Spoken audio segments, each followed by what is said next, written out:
I do all the PR stuff. And what's your name, Norman? My name's Norman Turnbull. It is, so it is. So, what do you want me to say now, like? Anything you like, Norman. Just tell us what you do within the Connect.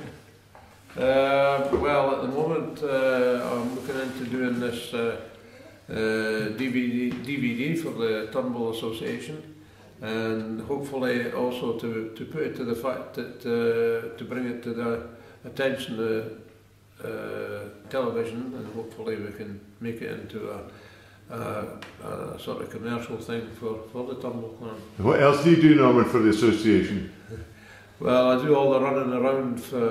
I'm like the gopher. I go for this and I go for that, and try to raise as much money as I can towards the cause that we're working on at the moment, i.e. The statue for Hawick.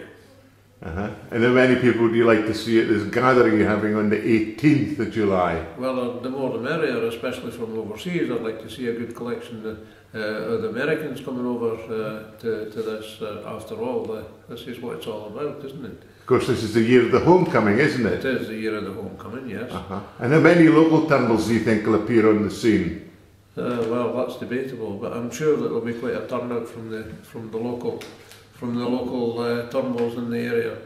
They'll all be wanting to come along and see what it's all about. And you've been doing research at the local Heritage Hub and at Jedburgh Abbey. How have you gone on with that? Well, I've had quite a good response, especially over at Jedburgh, and they're quite intrigued about this, and I'm sure we'll get quite an interest from Jedburgh itself. I think it's a great thing for the borders, and after all said and done, this is what we're looking for in the borders for tourism. We've got to encourage as much tourism as possible.